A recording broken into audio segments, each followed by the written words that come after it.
अगर आप चाहते हैं कि हमारे चैनल का हर ऑडियो वीडियो आपके पास पहुंचे तो लाल बटन दबाकर सब्सक्राइब जरूर करें और बेल आइकन को दबाना ना भूलें। माँ बीना म्यूजिक प्रेजेंट।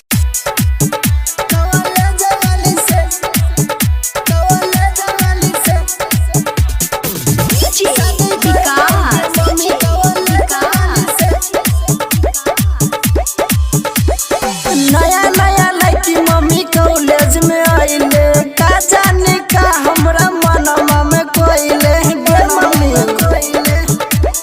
हाँ नया नया लड़की मम्मी कॉलेज में आइले, का जाने का हमरा मनवा में कोइले।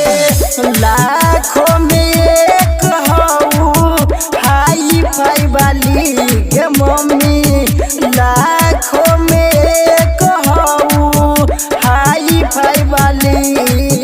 शादी करबोगे शादी करबोगे शादी करबोगे मम्मी कॉलेज वाली से, शादी करबोगे मम्मी कॉलेज वाली से, शादी करबोगे मम्मी कॉलेज वाली से।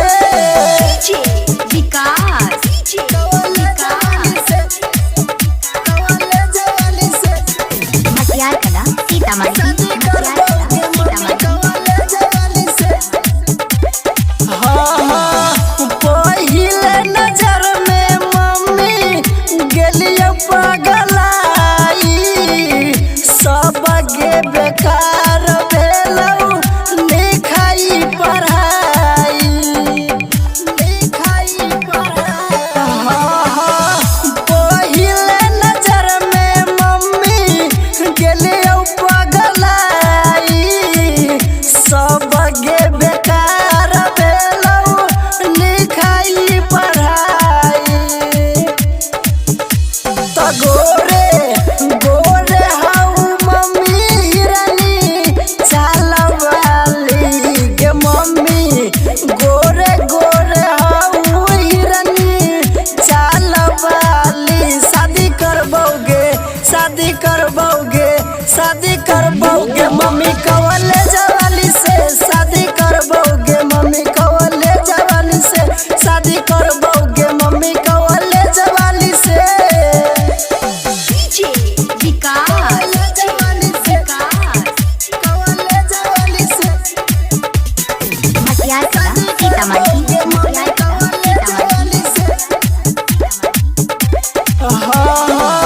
शादी करा दे मम्मी खाना बनाई तो दिन रात मम्मी तोहर गोरबो दबाई तो गे मम्मी। शादी करा दे मम्मी खाना बनाई तो दिन रात मम्मी तोहर गोरबो दबाई तो। पापा जी के मना ले मम्मी हाली हाली से गे मम्मी, पापा के मना ले मम्मी हाली हाली से। शादी करबोगे शादी करबोगे शादी करबोगे मम्मी कॉलेज वाली से, शादी करबोगे मम्मी कॉलेज वाली से, शादी करबोगे मम्मी कॉलेज वाली से।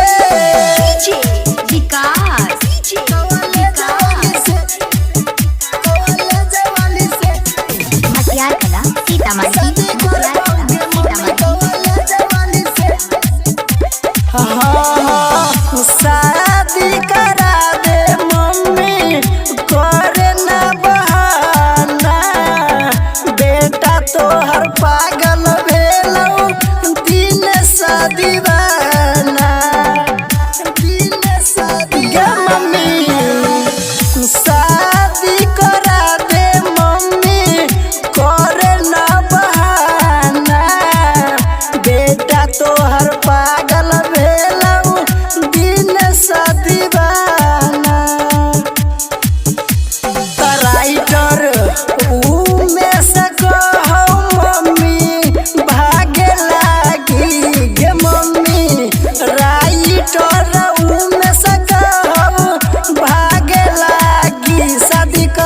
करबोगे शादी करबोगे शादी करबोगे मम्मी कॉलेज वाली से शादी करबोगे मम्मी कॉलेज वाली से शादी करबोगे मम्मी कॉलेज वाली से गे मम्मी। माँ बिना रिकॉर्डिंग स्टूडियो गौशाला मोहतारी नेपाल।